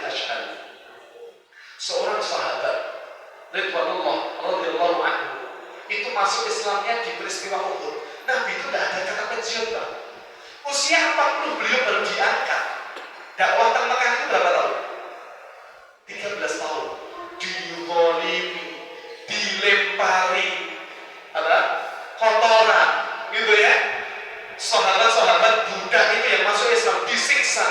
Kita kenal ada keluarga Ammar bin Yasir, gitu ya, yang Sumayyah itu menjadi syuhada pertama ketika ditusuk, mohon maaf, bagian kemaluan tembus bagian apa? Leher, meninggal dunia, syuhada. Kata Rasulullah, isbiru ya ahla Yathir, ya ahla Yasir, sabar wahai keluarga Yasir. Ketahuilah, aku dapat kabar dari Allah bahwa kalian adalah keluarga yang mendahului orang-orang lain menuju surganya Allah dengan gelar syuhada kalian. Jos, gitu ya. Bayangkan Pak, Nabi itu kalau sudah ngomong surga, seolah-olah surga itu sudah dipelupuk mata para sahabat. Kenapa? Nabi itu konsep dakwahnya jos. Nabi itu ngertos Pak Bilal bin Rabah, pernah dengar nggak? Seorang budak yang masuk Islam, Allah muliakan kedudukannya karena tidak ada perbudakan dalam Islam. Nabi itu berhenti pas diajak keliling surga dan neraka. Kok Nabi itu sudah dengar telumpah kakinya Bilal. Ini ciri sahabat itu mana Pak? Oh, Nabi itu kalau saking kenalnya dengan saudaranya, ngapunten, saya tadi kalau jadi imam, saya nggak pas Pak. Imam itu yang paling pas, sahibul bait, gitu ya, sahibul masjid, yang tiap hari ke masjid. Disunnahkan imam salam langsung ngadep jamaah. Kenapa? Ngabsen. Gitu loh. Lihat, jamaah sih biasanya jamaah boten. Gitu loh. Itu ya. Biar apa? Ukhuwah Islamiyah kita di masjid hadir. Jangan sampai kita di masjid Allahu Akbar bareng keluar surgamu urusan dewe, nerakamu dudu urusanku. Kan ora beriman. Paham sini ya? Sekarang Usaid bin Abdullah Syam. Baik, Nabi itu diutus jadi Nabi di Mekah. Tidak pernah beliau mulai perang duluan. Islam itu agama perdamaian Pak. Tidak ada istilah Islam jajah, tidak ada. Islam itu istilahnya futuhat. Futuhat itu pembebasan, pembukaan. Yang dibuka apa? Cahaya iman. Baru kalau melawan diperangi. Baru kalau menzalimi dihilangkan kezaliman itu. Makanya tidak ada istilah penjajah. Yang ada tawaran untuk masuk Islam. Pas ditawari masuk Islam, kok malah minta perang? Nah, saat itu kaum muslimin syariat jihad ada. Dari sini ya. Sampai di Mekah itu kan kaum muslimin betul-betul sabar. Jihad belum diizinkan. Baru di Madinah tahun kedua. Perang Badar pertama itu tahun kedua di Madinah. Berarti Nabi diutus jadi Nabi umur 40. Di Mekah tidak ada perang sama sekali. Sabar terus. 13 tahun tambah 2 tahun berarti 15 tahun. 15 tambah 40 berapa tahun? 55. Nabi namanya Ghazwah, yang Nabi langsung turun perang, ikut membersamai para sahabat. Usia Nabi saat itu kita Bapak Ibu 55 tahun. Hei, wow ya Bapak Ibu. Yang ingin saya angkat adalah Nabi itu umurnya sepanjang hidup barokah Pak. Tidak ada istilah pensiun gitu ya. Pensiun kalau di kita soalnya definisinya rendah banget, apa? Nek wis pensiun nunggu cucu ngenteni sedo. Itu bubar, gitu. Tidak ada istilah pensiun dalam beramal soleh. Makin hari usia kita makin lemah, harus makin konsep bekal terbaik yang harus kita bawa, semakin kuat kita akan bawa kepada Allah. Gitu gitu Bapak Ibu yang dimuliakan Allah. Baik, Usair itu baru masuk Islam pas peristiwa Uhud tahun ketiga Hijriah. Usia Nabi 56 tahun Pak. Di Uhud itu tiba-tiba Usair berkata, ya Rasulullah, kulo Islam dulu atau jihad dulu, perang dulu. Kira-kira jihad dulu atau Islam dulu Pak? Jihad dulu. Jihad dulu Pak. Jihadnya dari Islam, ketoknya bantu Nabi. Tapi buatan Islam situ, betul-betul buatan. Buatan. Bapak Ibu pernah dengar kenal buatan Abu Thalib? Buatan, kenalannya tak putih. Gitu ya. Tahu, gitu ya. Ya, itu mohon dicek yang bawa HP. Surah Al-Qasas. Surah Al-Qasas itu surah yang ke-28, ayat yang ke-56. Ini konsep hidayah. Baik, sekelas Nabi saja tidak bisa ngasih hidayah Pak. Maka saya ingin bilang, hidayah kalau sudah Allah titipkan, kalau Allah mudahkan kita ke masjid, tolong digenggam erat ini. Tidak sembarangan Allah kasih. Kita semuanya diciptakan Allah fitrah Islam. Tapi karena kata Nabi, fa'abawahu yuhawidanihi, bapaknya Yahudi menjadikan dia Yahudi, au yunassironihi, yang bapaknya Nasrani jadikan anaknya Nasrani, au yumajisanihi, bapaknya Majusi dan dia apa? Majusi. Perhatikan Al-Qasas ayat yang ke-56. Allah berfirman, innaka ya Muhammad, gitu ya. Innaka itu ditujukan kepada Rasulullah. Innaka, sesungguhnya engkau Muhammad, kata Allah Subhanahu wa taala, innaka la tahdi man ahbabta. Kamu tidak bisa ngasih hidayah. Maksudnya memaksakan hidayah masuk dalam hati tidak bisa. Kepada bahkan orang yang paling engkau cintai siapa? Abu Thalib. Sudah jamin Rasulullah ngasuh Nabi sejak meninggalnya Abdul Muttalib. Sejak Nabi jadi Nabi itu pun membela siapa? Rasulullah. Tidak kurang, kita belum pernah bela Rasulullah secara langsung. Abu Thalib bela Rasul, tapi gara-gara tidak Islam, lebih surga nomor berapa? Tapi kedudukannya paling rendah hukumannya karena dulu ada di Nabi kita yang mulia Sallallahu Alaihi Wasallam. Makanya asal Islam mesti selamat. Makanya Islam itu kan akar katanya selamat. Wong nek Islam mesti selamat. Terus saya kalau matur Bapak Ibu jangan cukup Islam tok, KTP ini Islam, sholat boten ampun, gitu ya. Nanti dikumbahirin nang tawopo, gitu ya. Naudzubillah min dzalik. Jangan. Kalau bisa prinsipnya surga kita raih dengan apa yang Allah titipkan kepada kita. Siap insyaallah ya. Semua kita pasti punya potensi amal masing-masing. Saya berangkat Utsaimin bin Abdul Asyad. Singkat cerita akhirnya masuk Islam baru. Berjihad bersama Rasulullah. Yang dibingungkan para sahabat ketika perang Uhud selesai, dikumpulkan jenazah kaum muslimin yang meninggal dunia. Syuhada Uhud. Salah satunya ada Utsaimin. Mereka saling beradu argumen. Iki neraka apa surga yo? Kenapa? Belum sempat menempelkan keningnya sujud kepada Allah. Ketika saya bertanya, bagaimana cara sholat? Kata para sahabat, belum saatnya belajar sholat. Bagaimana Quran? Belum saatnya belajar Quran. Kenapa? Amal yang paling utama adalah apa? Berjihad. Kenapa? Saat itu sedang berjihad bersama Rasulullah SAW. Akhirnya Bapak Ibu, gambarannya gini. Kalau misalkan saya bawa motor, Pak, ban saya bocor, saya lupa bawa uang. Akhirnya kan saya nuntut, jenengan datang bawa uang 100.000. Tapi jenengan sadar, 100.000 ini ajang jenengan bayar beras, sing pun jenengan pesen. Akhirnya pas datang ke saya, Mas, nopo Mas kok dituntut? Tak bocor, tapi betul-betul arto. Jenengan betul arto, Pak. Jenengan langsung batin, jajanin lopo, 100.000 lah, gitu ya. Tapi dia tak keke, bayar berasnya kurang. Padahal rumah jenengan deket. Kalau lah jenengan pulang bentar sakit, tapi jenengan besoknya lah masih nuntut bayi, gitu ya. Akhirnya saya nuntut motor saya sampai ke rumah saya. Besoknya pekan depan saya kesini lagi, motor saya nggak bocor. Tiba-tiba jenengan datang ke saya, Mas, ini kan butuh 15.000 bocor.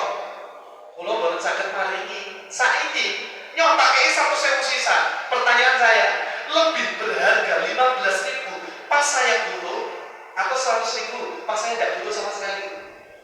Loh, yang foto gitu ya.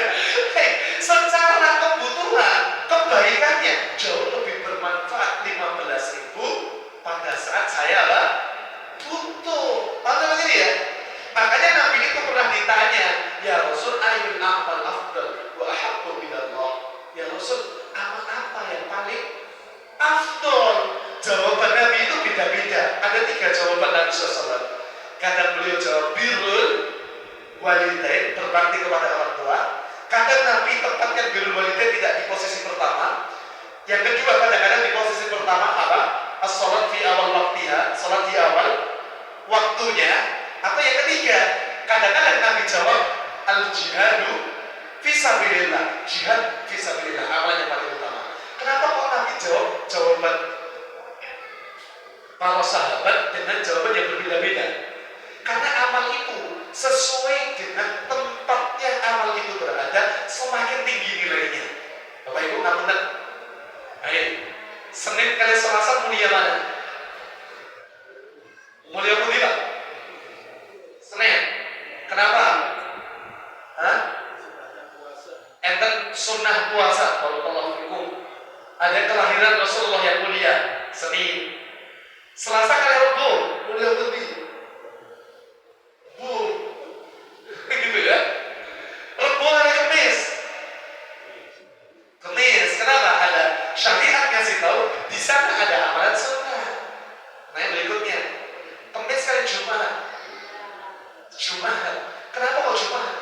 Syariat mencari Jumat itu adalah hari yang mulia.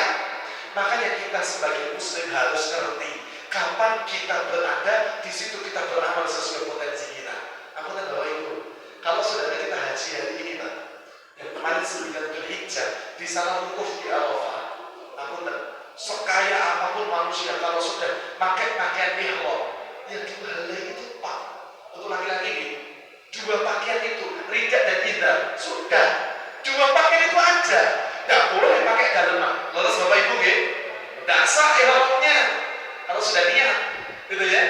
Harus cuma 2 helai. Seperti itulah kondisi kita di akhirat nanti.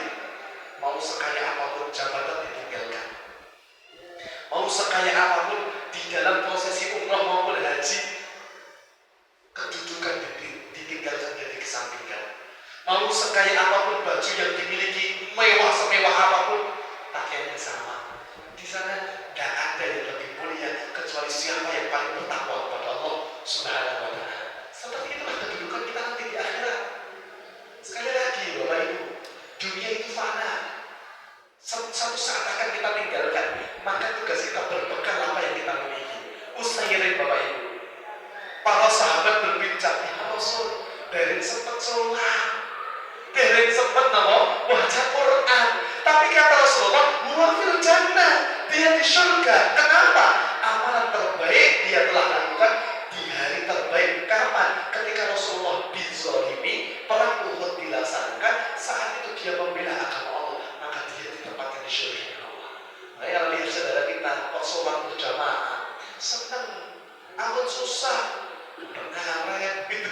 Ampun, saya pernah dengar loh, saya sekolah ada jamaah kami lah, perempuan hijrah, suami istri, istrinya sebelumnya tidak pernah berkerudung, berhijab, karena masih punya satu masyarakat teman dekat yang belum berhijab. Gara-gara pakai hijab itu di depan temannya yang belum berhijab, kata temannya, dengar dicopot Pak besok Pak, berbulan-bulan tidak pakai hijab. Coba tanggung jawab si ngomong. Hati-hati lisan kita itu. Kadang-kadang lisan kita bisa menjadi penghalang hidayah saudara-saudara kita. Maka Bapak Ibu, kalau melihat saudara kita kok hijrah, bertobat kepada Allah, kembali kepada Allah, didukung, boleh jadi kedudukan surganya nanti lebih tinggi daripada kita. Malu nanti kita Pak. Itu loh. Baik, tahan dari sini ya. Kenapa? Kita tidak pernah tahu kondisi akhir seorang hamba. Apa mesti dua ini? Hadis ini. Innamal a'malu binniyat. Hadis ini kan mampil teman Pak ya. Amal itu tergantung pada niatnya. Tapi amal itu tidak cuma di awal. Niat itu kan rukun sholat kita. Ya Allah, hamba niat. Nek tidak bisa pakai bahasa Arab. Allah Imam Syafi'i, dalam Imam Syafi'i diajari Pak, niat itu sederhana. Kalau sholat itu ya, minimal disebutkan usolli, sholatnya kemudian sholat apa, dan wajib sunnahnya disebutkan. Kalau madhab Syafi'i sederhana seperti itu aja, gitu ya. Usolli dhuhran fardhan, selesai. Lillahi ta'ala, selesai, gitu ya. Tidak bisa bahasa Arab, bahasa Indonesia. Ya Allah, hamba niat sholat maghrib yang wajib hanya pada Engkau. Cukup dalam hati, selesai. Gitu ya. Diucapkan boleh buatan, monggo. Tapi kembali lagi, niat jumhur para ulama, niat itu letaknya di mana? Di hati. Kalau mau dilafadzkan, diucapkan boleh badan? Ya monggo, boleh mawon, gitu ya. Tapi jumhur sepakat mayoritas ulama yang namanya niat itu letaknya di dalam apa? Hati, amalan hati. Ini awalnya. Tapi amal itu gak cuma berbicara di awal. Kados kita nih, kalau gambarkan masjid ini Pak. dibangun. Ini kalau tidak salah masjid sejarah Pak ya. Nah, panjang Pak.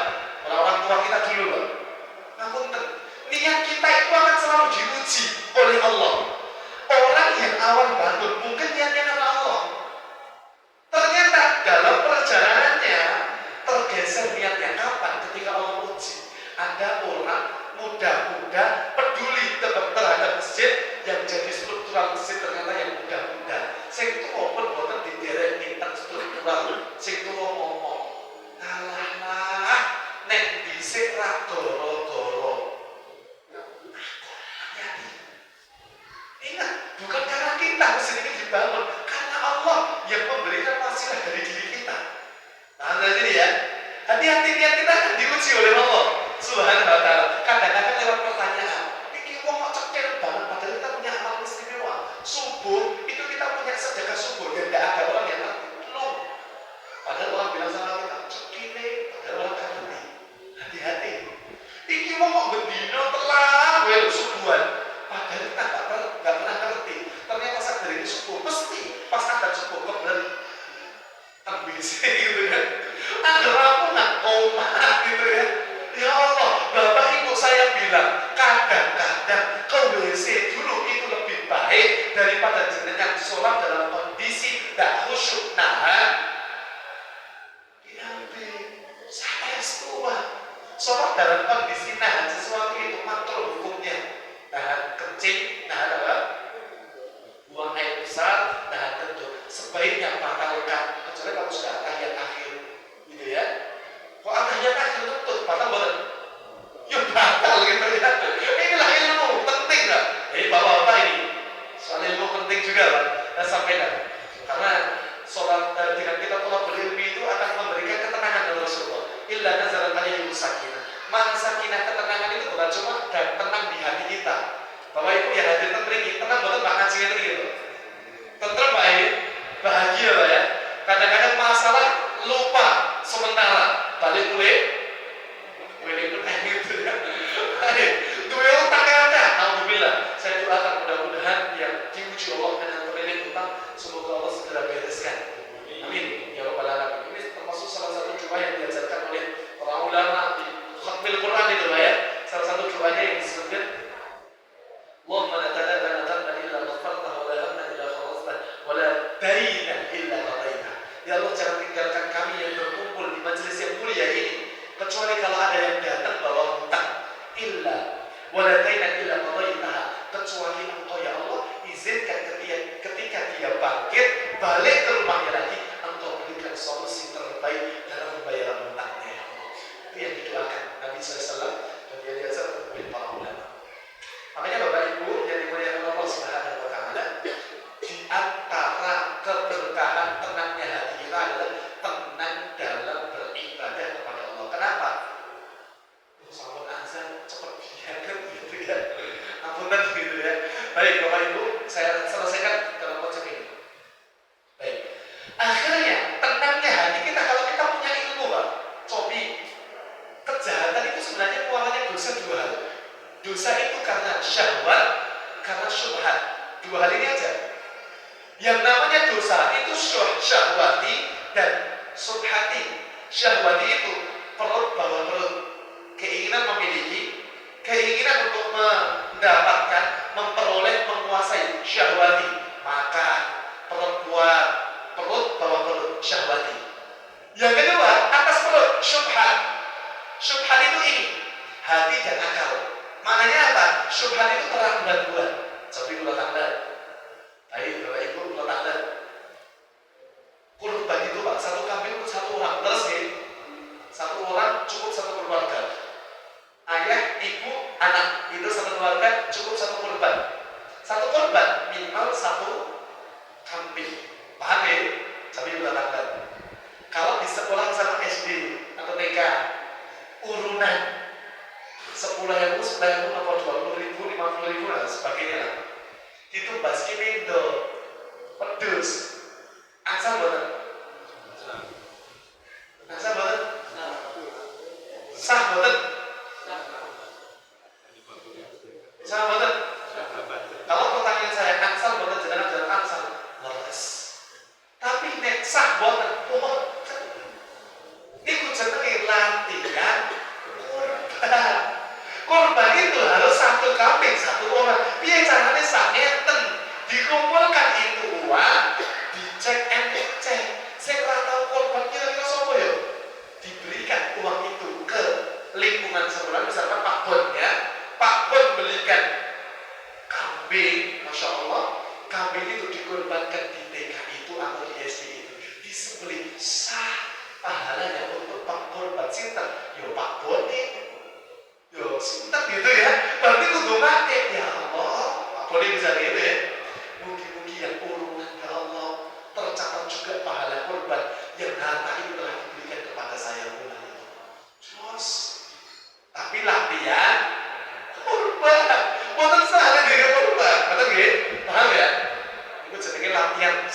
kedua, syubhat itu keraguan-keraguan. Jawabnya dengan ilmu. Makanya kalau semakin kita berilmu, semakin mantap prinsip kita. Ibadah kita semakin tentrem hati kita. Arisan kurban, asal bener. Misalkan 10 orang arisan kurban per tahun, pasti sebagiannya kurban kan dari arisannya. Boleh boleh? Tergantung kok. Prinsip arisan itu dua. Yang dapat duluan berarti utang, sing dapat akhir berarti utangi, kan gitu, betul ya? Iya, urunan misalkan arisan kan sangat gitu Pak. 10 orang sebulan sekali 100.000. Di tahun yang pertama yang korban misalkan 2 orang dulu, boleh boleh? Boleh. Arisan itu boleh. Yang dapat dulu berarti utang, sing dapat akhir utangi. Sing dadi masalah arisan yang dereng angsal sedaya pun gitu ya. Ini yang jadi masalah. Makanya Bapak Ibu boleh gitu ya. Boleh. Ini dibahas oleh para ulama. Nah, ini juga jadi persoalan yang kemarin dibahas di Idul Adha. Kalau niati orang yang sudah meninggal untuk berkorban, boleh boleh? Boleh boleh? Hah? Tidak boleh dikorbankan. Ya, ini dibahas oleh para ulama Bapak Ibu.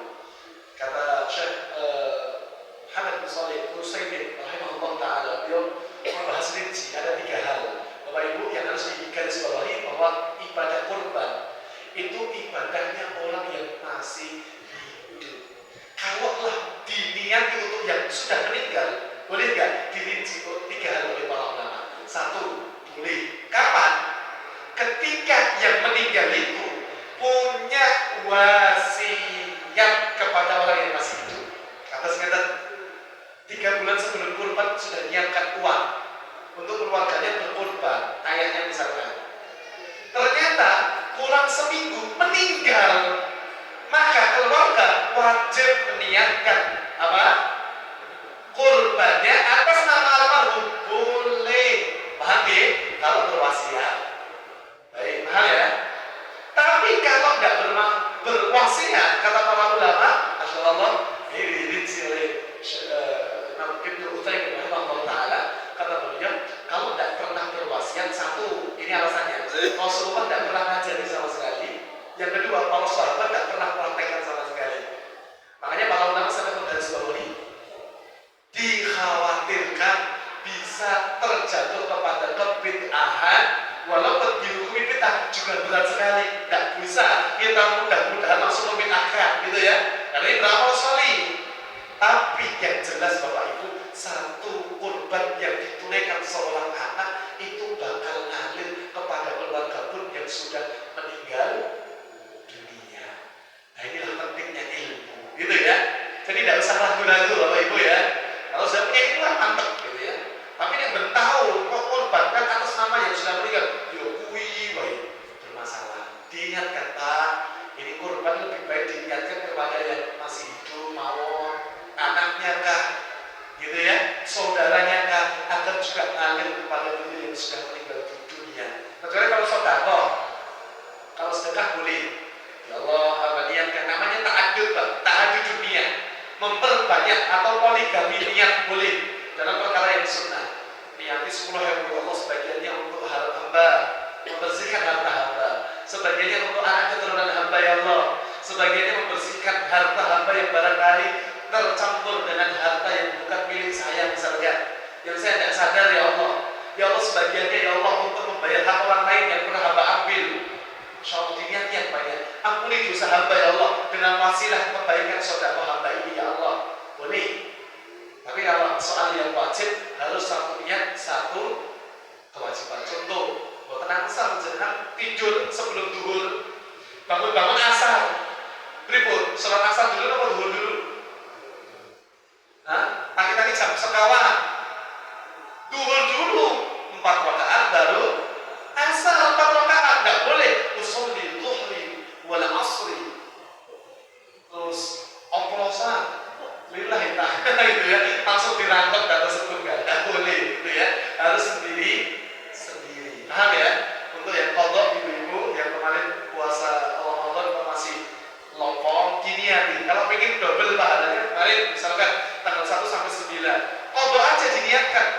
kodok di tanggal-tanggal yang mulia itu tetap dapat pahala yang sunnah meskipun tidak niatkan. Masya Allah, indahnya. Tapi khusus tanggal 9 karena itu amalan puasa Arafah khusus disebutkan di sana, maka diniati. Dokter pun poso sunnah mawon Arafah gitu ya. Ya, kan kodok pokoknya puasa panjang, nggak harus di bulan Dzulhijjah, nggak harus di bulan Syawal. Paham sampai sini ya? Kalau soal yang wajib di kodok niatnya sendiri-sendiri. Tapi kalau yang sunnah bisa dirangkap, contoh 3 menit menjelang iqamah. Wah, ternyata lihat sholat qobliyah nanti tahiyatul masjid, rangkap. Ya Allah, hamba niatkan sholat sunnah tahiyatul masjid kan? Qobliyah misalkan. Rangkap kebaikannya, jos gitu. Atau niat kata, ya Allah, hamba niatkan sholat sunnah tahiyatul masjid, sholat sunnah antara adzan iqamah, sholat sunnah wudu, sholat sunnah apa lagi? Allahu Akbar, double pahalanya. Gitu ya. Kenapa? Karena dengan ilmu lah kita akan mengemas setiap hembusan nafas kita dengan kebaikan. Barakallahu fiikum. Mudah-mudahan yang sedikit ini bisa bermanfaat. Bapak Ibu yang dimuliakan Allah, mohon izin, mohon maaf. Kami yang muda ini tidak bermaksud menggurui Bapak Ibu gitu. Kami yang muda duduk lebih tinggi di atas para alim, para ulama, para tokoh-tokoh umat, para sesepuh ini sepuh. Namun ada beliau-beliau yang lebih tua dari saya. Sekali lagi, saya duduk di tempat ini tidak bermaksud kami menggurui, cuma kami diberikan amanah untuk menyampaikan sedikit dari apa yang Allah titipkan kepada kami. Mudah-mudahan Allah izinkan kita mendapat keberkahan darinya, dan Allah Subhanahu wa taala izinkan kita kelak berkumpul di surga yang kembali. Amin ya rabbal alamin. Perkenalkan Pak, saya yang muda ini namanya Daud Akhyari. Panggil mawon Mas Daud gitu ya. Tidak usah Ustaz terlalu tinggi, saya misalkan dipanggil nama atau Mas Mawon gitu ya. Jadi kan kalau Ustaz tidak pantas, lebih pantas ya para ulama kita gitu ya. Harus ngaji terus ditingkatkan Pak, ngaji fikih kita, ngaji akidah kita terus dimanapun ada waktu luang, datangi majelis-majelis ilmu biar Allah berkahi urusan hidup kita. Saya sehari-hari ngajar Pak di SMA Al-Islam, guru gitu ya. Guru itu di sekolah di sini harus jenengan sampai tidak ada yang lebih mulia gitu ya. Cuma Allah titipkan amanah, mudah-mudahan dari sinilah Allah hantarkan kita ke surga. Maksud jenengan yang ngantuk-ngantuk kita mau bukan ini sih ngantuk.